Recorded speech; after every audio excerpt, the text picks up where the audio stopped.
Capricorn 26, a water sprite, which Rudhyar describes as a nature spirit dancing in the iridescent mist of a waterfall. Isn't that lovely?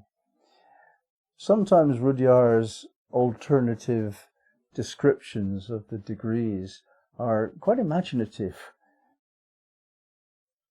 And here he's imagined something mystical and magical and given this sense of the sparkling light that escapes from a waterfall and seems to show us that there is a living being associated with a waterfall.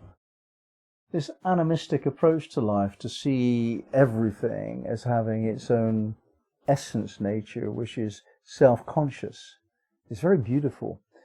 This goes back to the origins of spirituality. In the early days, the superstitious approach to life that natives had was quite valid. They had no science, they had no data to base their understandings on. They had to work it all out intuitively. Clearly something was going on and they couldn't understand it. So they came up with this idea that not only people, but animals and things have spirit, essence within them. And this gave rise in the end, I suppose, to shamanism and paganism and these kind of nature-based approaches to spirituality. And the essence of these types of spiritual traditions seems to be to do with understanding the rhythm of life itself. Life gives rise to all the phenomena that we see, the animals and the vegetables and people, and this comes out of life itself. In the Bible, in the beginning was the Word, is the creation story. And that's like saying, first there was nothing, and then there was the Word. Well, the Word is sound, and sound is vibration. In fact, everything is vibration. But the idea that sound is vibration is very much more intuitively obvious to us. So what is taught there is that life is rhythm, life is vibration. That's what rhythm is, vibration and rhythm. It's the same thing. And we have to understand that that applies to everything. Everything has its way of vibrating.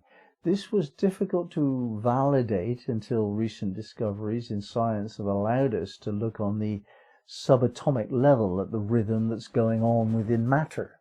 The solid rock actually is bursting and bubbling with life within it, but it's not the kind of life that we think of as living. Like, it's not organic necessarily, most of it is not, but it's still vibration, and therefore it's still life. It has the quality of being able to support life. Algae grow on rocks, therefore rocks must be able to feed them some nourishment. Like, rocks are a part of the living chain of things, despite the fact that intuitively it looks differently from that.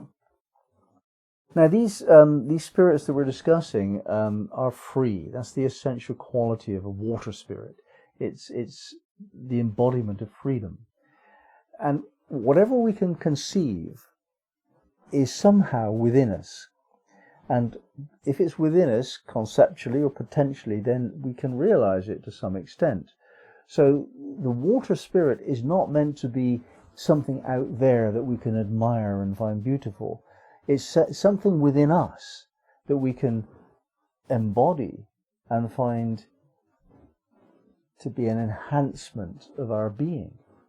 So we're saying here that we can be free, and the way in which we can actually enjoy that freedom is rather similar to a water sprite.